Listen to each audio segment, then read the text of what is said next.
Hi Kiwi! Alright, we are back at another episode of Pokemon Shining Pearl, and today we're going to be taking on Byron's presumably Steel-type gym. We're going to be leading with Quipplecore for a bit, may as well. He's going to probably have as much issue as the other guys in this area in terms of dealing with ground-type moves, but we do have Sturdy on him, so if he gets one shot, he'll survive at least one hit. And then we can switch out for safety.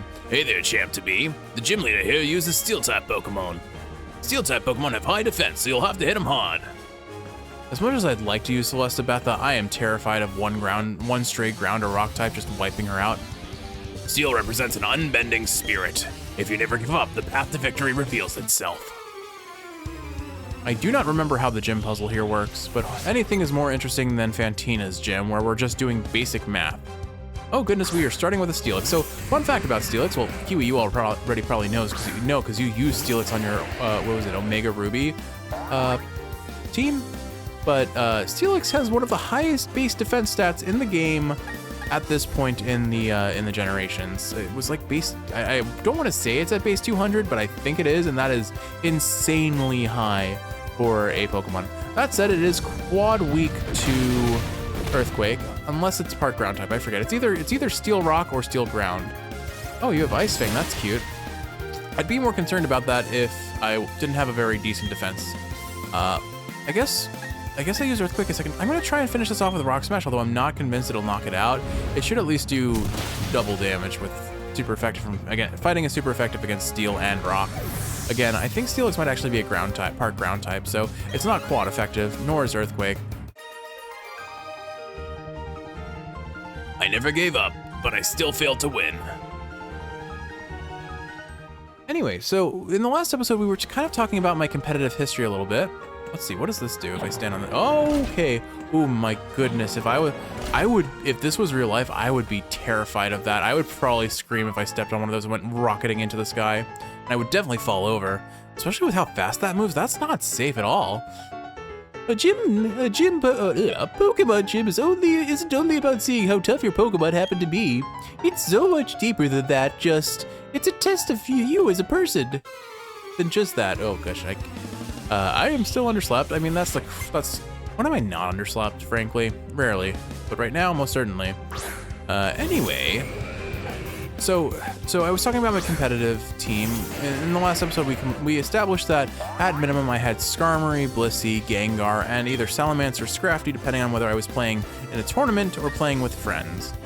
Again, we had a rule that we couldn't use Pokemon above base 600 stats, so no pseudo-legendaries, no mythical Pokemon, that sort of thing. And so Salamence has base 600 exactly, I believe. So I had to switch him out for Scrafty when we weren't, when I was playing with my friends. And Scrafty actually covered a lot of what I used Salamence for. That move was devastating because both of them have Intimidate, which is an extremely valuable tool for competitive Pokemon. What it does is you see we already have two Pokemon that are using it. Captain Squawk and Pine Tree are both using it. But the way it works is it reduces your opponent's their attack stats specifically by 25%, which amounts to a lot. Up and down you go on the lifts. Me, I like to battle.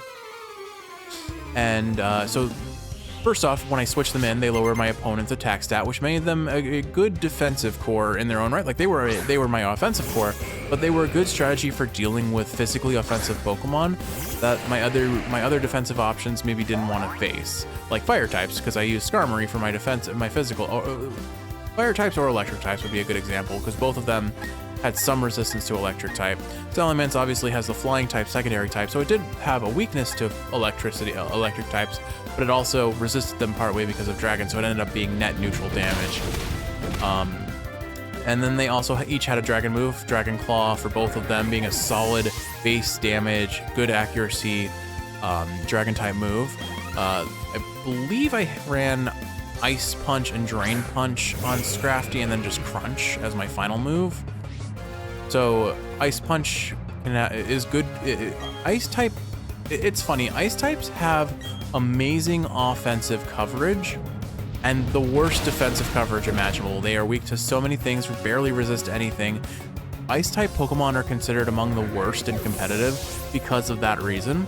Even though offensively they can be amazing, but it's better off you just get a non-ice type Pokemon using an ice type move. There's a reason why the phrase Bolt Beam was so pervasive and competitive since the start of competitive Pokemon like Gen 1, because electric type with Thunderbolt and ice type with Ice Beam covers pretty much. You have if you can get both a strong ice and a strong electric type on the same Pokemon, like move-wise, that covers so many potential types for weakness.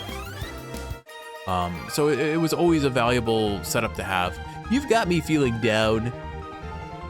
But anyway, those were the moves. Drain Punch was nice because it let Scrafty be able to heal up. I think I might have had Drain Punch plus Brick Break. Maybe not, I can't remember. I think I gave up Brick Break because it was about the same damage as Drain Punch, slightly lower, but didn't have, Drain Punch has the ability of healing you for a percentage of the damage you dealt. So it was objectively more relevant most of the time. Am I dumb? Okay, here we go. This is where I needed to go.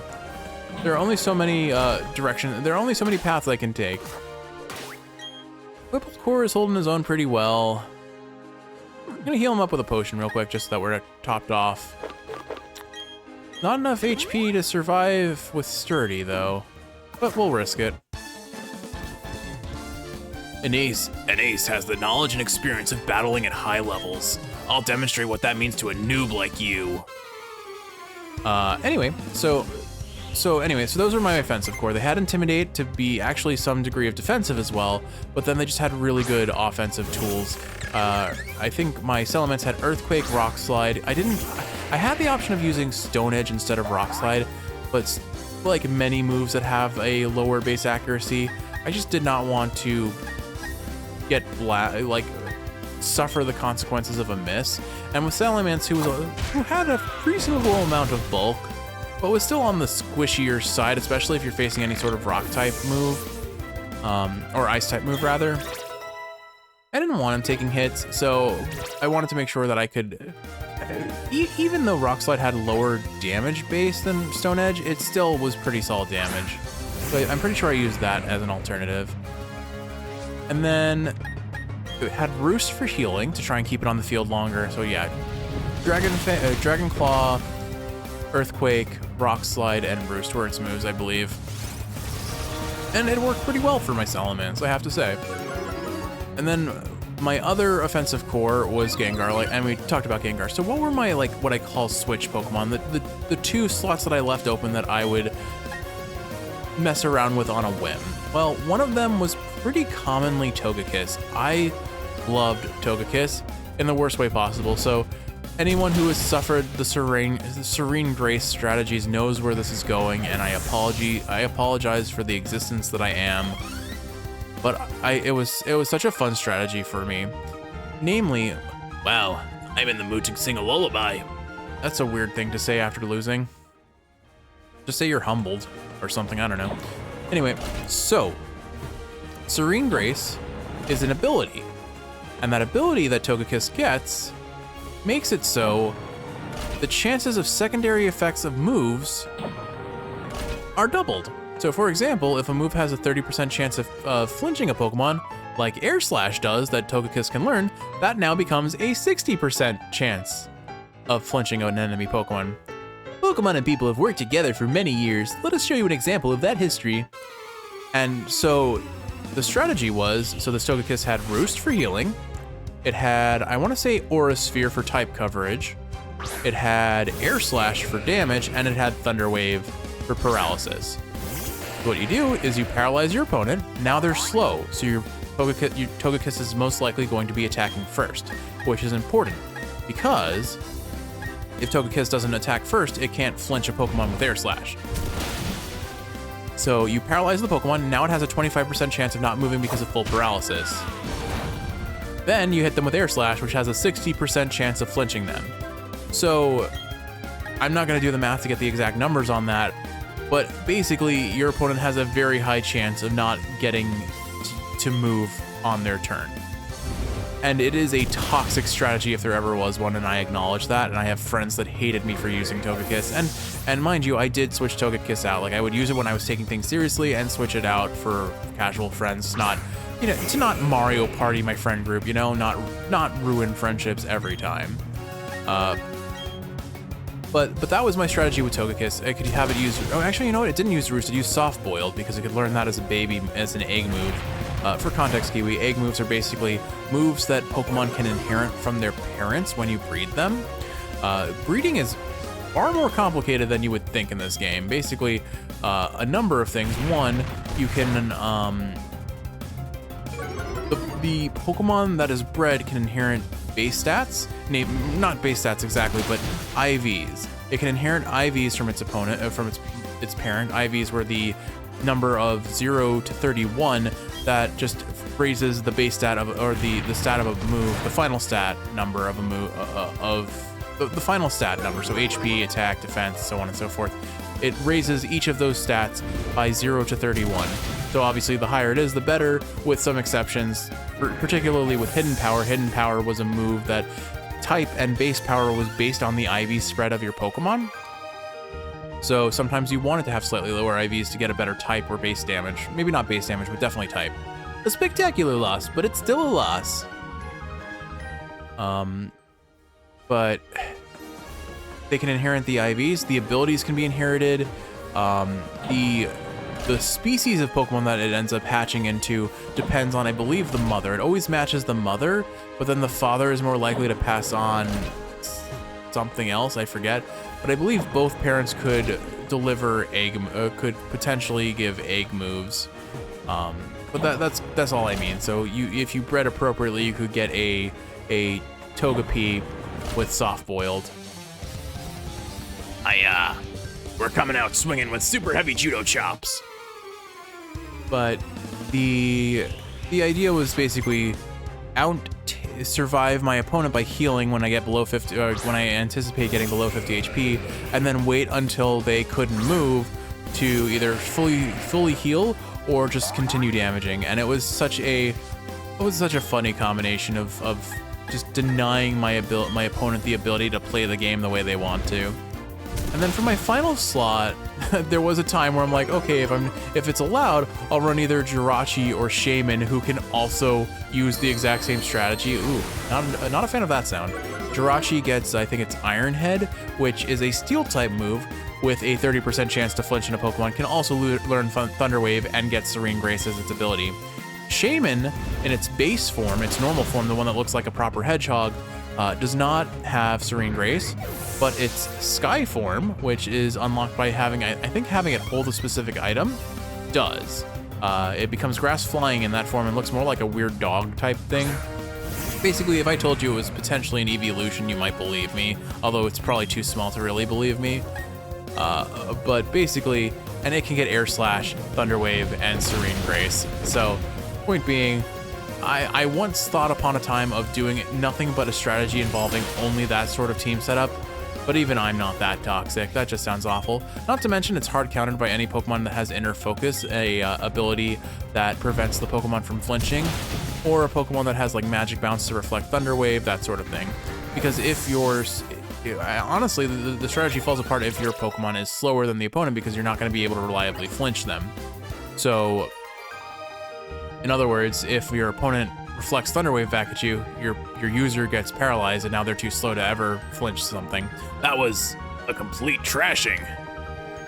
But that was my Togekiss strategy. The other Pokemon that I often used was Umbreon. Actually, I had a really what I enjoyed as a Curse and Payback setup. So Curse, we've seen Pokemon in this gym actually use it. Curse, the way it works is on Ghost-type Pokemon, the Ghost-type Pokemon, I believe, cuts its HP by half and places a Curse on the opponent. That opponent then suffers 25% of its HP every turn. It's canceled out by switching, so it's not terribly good on Ghost types, frankly, unless you're using Mean Look to lock an opponent into the battle. By focusing on only one type, you can really see the strengths and weaknesses of that Pokemon. But on non-Ghost type Pokemon, what Curse does is it reduces your speed by 25% and boosts. Oh, 1 second. Never mind.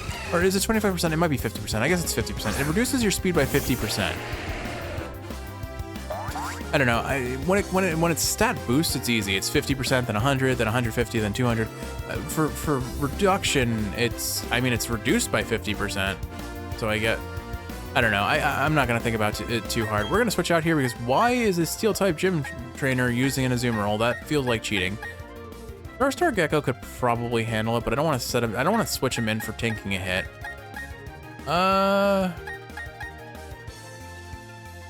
I don't think it really matters who I switched into as long as it's not Celestabetha or staying in with Quipplecore. We're not gonna have many opportunities for Star Gecko in this gym, so let's switch in and hope that I don't get like smacked for it. Azumarill shouldn't be able to learn any concerning dark type moves, and it definitely doesn't learn any obvious psychic moves, so it'll probably use Aqua Jet or Iron Tail, let's go. Okay, that does a little bit more damage than I would like, and I'd be afraid of tanking in Aqua Jet if that's the case, so never mind. I'm gonna play it safe. I don't want to lose Star Gecko here before it even makes its way to Gengar territory. We'll just do Manny the Dude Buster, that's fine. Anywho, so, where was I? So, Umbreon. I would, so Curse, it reduces the user's speed by 25 to 50%. It's one of those, I just can't think of the correct answer. And then it raises its defense and attack by 50% as well. So you get slower, but you get bulkier and you get more damage. And then I use Payback. Payback is a move that doubles its base damage if you attack second. And because Umbreon is slower, it's pretty much always going to be attacking second. With the doubling damage of Payback, plus the damage boost from Curse, it was pretty good damage. And then I had Umbreon know, I believe it was Moonlight, which allowed it to heal for 50%. My focus was too narrow-minded. This worked better in Gen 4 than in Gen 5 because Gen 5 had a lot of heavy emphasis put on weather teams, rain and sunlight, rain and sandstorm particularly, sunlight sort of, and Moonlight is more effective in the sunlight, as odd as that sounds. It heals 100% instead of 50%, but sandstorm and rain knock it down to healing only 25%. So it was more effective in Gen 4. Thankfully, a lot of my friends didn't really run weather teams that often, so I didn't have to worry about that too much. And I could still kind of play around with that strategy anyway. But the point being is that was my Umbreon strategy. I forget what my fourth move was. It was probably Toxic, because if I couldn't kill a Pokemon with Payback, I could at least watch its HP whittle away from poison damage over time. All right. We're on to we're on to the gym leader. Let's see. We'll lead. You're gonna be a steel type gym. I guess we'll continue to lead with Quipplecore. We only have so many uses of Earthquake left, so I'll try and use what I can, but I'll have to switch out once I run out of Earthquake. Ah, that's the Orbiter Gym Badge. I see. So you've defeated my son. I was right. Well, he is Rourke's dad. But that's no surprise. He still has much to learn. In place of my son Rourke, I, Byron, will accept your challenge.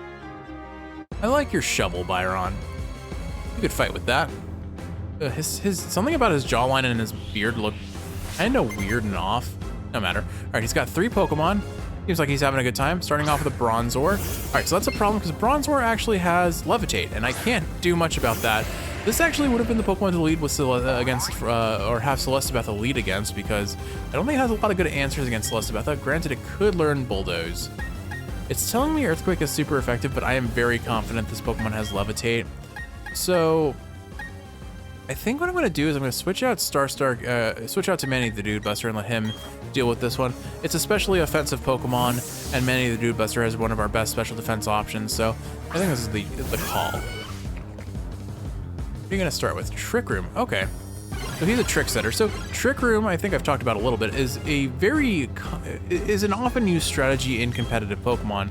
It makes it so normally the higher the speed of your Pokemon, the earlier in the fight it goes, right? So if you, what's the word? So if you use Trick Room, okay, why did I use Earth Power? I literally switched out because I couldn't hit it with Bulldoze. I'm dumb. We'll use Surf. I think I used it just to confirm in my heart of hearts that I knew what I was saying was correct and I wasn't messing up. Unfortunately, because we are confused, we will have to switch out on the next turn per our house rules on the Nuzlocke. This is fine. Anyway, so what I'm trying to get at is Moonlight healed Umbreon at least 50%, and depending on the weather, 25 or 100%. As far as what I'm saying about Trick Room, the way it works is it inverts how speed works. So the slower Pokemon goes first. All right, we have to switch out. I guess I'll switch out to Celestabetha. I think she can tank one hit, and it's unlikely that this guy's gonna use Bulldoze on us. And if it does, well, we'll be able to attack the next turn and finish it off. I don't think Bulldoze. I don't think Bronzor has enough offensive stats to one-shot Celestabetha either with Bulldoze. And Flash Conan, I think we resist because we're a fire type. We do. That did next to nothing. So the fun fact about Sandstorm that makes it very interesting as a weather tool for Pokemon is that it raises the special defense of Rock, Steel, and Ground types. It does chip damage to anyone who's not that type, and then also it raises the special defense of the types that benefit from that. What makes that so interesting, how is this, oh right, Trick Room. I'm like, how is this Bronzor faster than Celestabetha? I'll have to be careful about that, because if I forget that and I go for like a U-turn, expecting to be able to switch out before I'm hit, I'm gonna be punished real hard. All right, that's number one. Celestabetha is definitely not staying in to tank whatever comes out, because I am pretty sure he's gonna have at least a Steelix and probably a Bronzong if I had to guess. All right, Trick Room has reset. There's the Steelix. Definitely do not want Celestabetha taking whatever this Steelix is. How is Steelix almost the same size as Celestabetha? That's kind of, something weird has happened with the scaling in this game. Quibblecore can probably handle Steelix. We fought enough Steelixes to prove that. And then we don't take the chip damage of Sandstorm, I think. Anyway, where was I with this? So, anyway, the point is Trick Room makes the slower Pokemon go for, oh, that's a lot of damage. I don't want that anymore. I'm sorry. I'm so sorry. Okay, so we don't want any of that nonsense. So I think Manny the Dude Buster is probably the correct choice here.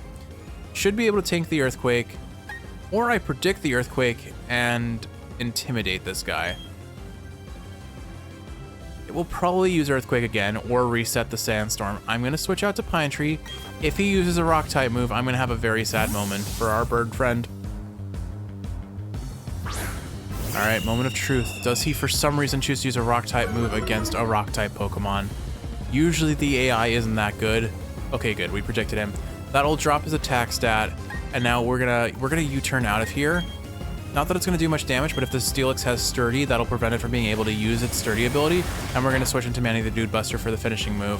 One Surf and the Steelix is done. Unless it sets up Sandstorm, then it might be able to survive, but I don't think it will. Okay, a little bit of sweat, but this is how competitive Pokemon works. You have to try and predict your opponent, then tank a move, and then pivot your offense and your defenses to kind of counter what your opponent is doing. But they have the option of doing the same thing, and sometimes you get these awkward turns where everyone switches on the same turn, and it's just, well, nothing happened that turn aside from changing the battlefield a little bit. I'm feeling Surf. Let's do Surf. Anyway, so where was I? I've gone on like 7 levels of tangents here. Back to the competitive team. So Umbreon was one of my team. Keep it alive with Moonlight, slow it down and boost its bulk and offense with Curse, and then deal damage with Payback and Toxic. Skarmory in Gen 5 got switched out for Ferrothorn, who was another defensive nightmare Pokemon, basically. Wow, everyone's leveling up here. Ferrothorn was a Steel and Grass type. Looks ridiculous, but I kind of love how it looks. Skarmory was the cooler of the two, though. I mean, I missed the dialogue that Byron said, but my brain just, like, for a brief second, thought it heard, like, a sound effect from Mario, like the kind of sound. You're not going to know what I'm talking about, Kiwi, but trust me when I say I just hallucinated that sound in my head. We'll do another Surf. This is a Rock Steel type, just like Steelix. Or I guess Steelix was a Ground type, but maybe I should have used Earth Power. It doesn't matter. We're one-shotting it anyway. Okay, so it is a Rock type then. Or no, never mind. It doesn't matter. It doesn't matter. Ground and Rock are both weak to this. Attract? Oh, okay. I'm like, why did a heart appear over my little Gastrodon's head? You know, look at this guy's this level. This guy is not super far. See, I told you, Stone Edge always misses. Although I think that was a gimmick of this game rather than, we're not done, there's no giving up. Okay, I read his line that time. I am scrambling here. All right, let's take a deep breath. We'll calm down. We'll finish off with Earth Power. I used Breloom on a competitive team for a little while too. Breloom is one of Kiwi and my favorite Pokemon. I mean, we love cooking mushrooms, so of course we're gonna love the mushroom-themed Pokemon. Not a surprise to anyone there. But, all right, let's read this guy's dialogue. Oh, taking a knee? My sturdy Pokemon defeated. Yeah, I guess so. I've had at least 2 Pokemon with sturdy, I presume. You were strong enough to take down my prize team of Pokemon. In recognition of that power, I give you this, the Mind Badge. Man, our badges look dirty. I should probably clean them at some point. It's still a really, it's a simple and stupid mechanic, but I appreciate it. I just don't understand how our badges get so dirty while being enclosed in a badge case. Do we just like leave grease and dirt inside the case at all times and it rubs off on the badges? Having the Mind Badge enables you to use the hidden move Strength from your Pokédex at any time. You now have 6 gym badges. That means all Pokemon up to level 70 will obey you without question. Here, take these too. I got stickers from a really gruff miner guy. And TM91s. Is that gonna be... I actually don't know what it'll be. Oh, Flash Cannon. Each TM91 contains the move Flash Cannon. If it hits, it may lower your target's special defense. It's basically the Shadow Ball of Steel-type moves. It's a pretty solid option, but we proved that it's not very good against Celestabetha from a Bronzor. He should have had a Bronzong. There's no reason why he couldn't have just had a Bronzong there. Bronzong is the evolved form of Bronzor Kiwi, and it's much more relevant than what he was using. No matter. That is our 6th gym complete, all right. And look, there's Betty to tell us where we're going next. Hey, that's the Mind Badge, good going. You're even tough enough to take a shot at becoming the Pokemon champion. Of course, I'm tougher, so that's not actually going to happen. Anyways, Jeff, come with me to the library. See, I told you. I knew it. I knew we were going to end up at the library at the end of this, so that's why I have such strong memories of it. Although, I am the sort to, like, read through all the books in a game. I'm not going to do it on camera, because I feel like that's a waste of an episode's time.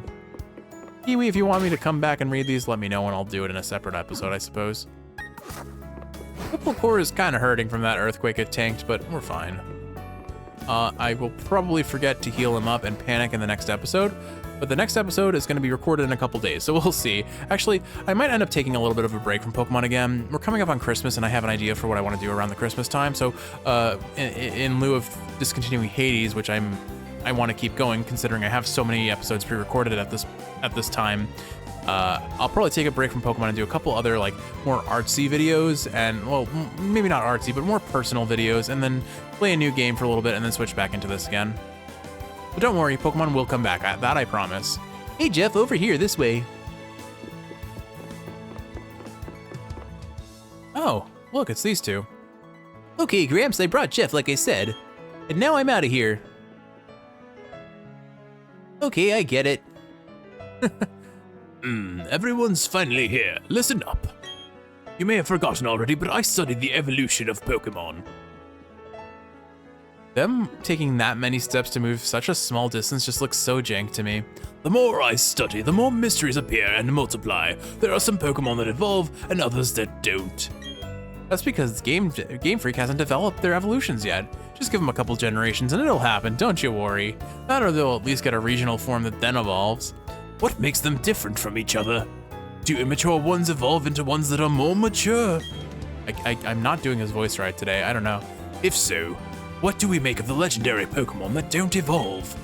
Are we to assume that the legendary Pokemon of Sinnoh are complete as creatures? That's a bit better. This is where you 3 come in. There is said to be a mysterious Pokemon in each of the 3 lakes of Sinnoh. If we can obtain data on them, it may shed some light on how the process of Pokemon evolution works. I need help from each one of you on this grand undertaking. Oh, gosh. PTSD, the Grand Underground Kiwi, we lost Turters. I'll never forgive Tom. Help me find these mysterious Pokemon. What are you saying? I didn't get a Pokédex. And who was it that bolted from the lab before I had a chance to give them one? Well, that's water under the bridge. You're useless anyway. Seeing Pokemon with your own eyes is important for you becoming a better trainer too. You can count on me. It will help with my Pokédex too. Jeff, you'll go too, won't you? I would have made you all go regardless. Now then, there are 3 lakes. Fortuitously, there are 3 of you. You should split up and investigate the lakes individually. Dawn, you go to Lake Verity. Will do. Betty, I want you to Betty, I want you to investigate Lake Acuity. That would take you almost to Snowpoint City. The road there is harsh. I need a tough trainer to go. Yeah, of course, Gramps. You know how to call it. You can tell I'm the hotness. That is exactly the sort of thing that voice should say. And that leaves Jeff with Lake Valor. The lake is between Veilstone and Pastoria, if memory serves. Oh no, an earthquake. Has it stopped? Are you all unharmed? Let's go outside, but be careful. I'm concerned about the city. I do not remember anything about what's going on. Although I think we're getting the, Jeff, hurry along. Beware of aftershocks. If I recall, we're basically going to start really messing with Team Galactic, because we established in the previous episodes that they are doing something funky at the lakes, which we know where they're trying to catch the emotion, the mental, and the spirit Pokemon of the lakes. Mesprit, Azelf, and Uxie.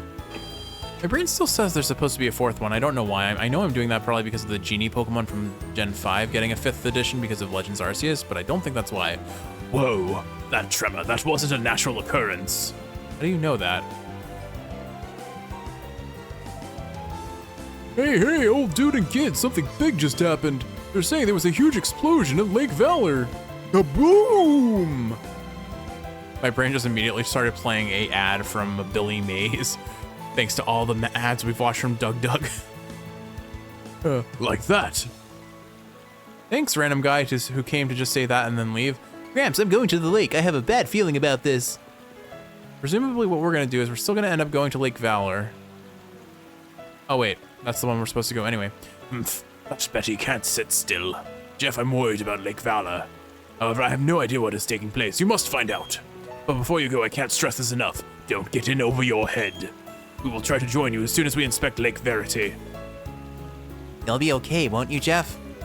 I'll be fine. Everything is fine here. Anyway, Kiwi, I think that's it for this episode. I'm going to take a little break from Pokemon. Expect a little surprise that was supposed to be aired on Halloween. I just never had the time to record it. Expect a probably unnecessarily saccharine video about how we're basically at the year anniversary of this channel's existence. And expect some Signalis. With all that said, though, I hope you're looking forward to it. In the meantime, I hope this is helping you fall asleep. And if you're asleep, I hope you're sleeping well. I love you, and I will see you in the next one. Whatever comes next. Take care now.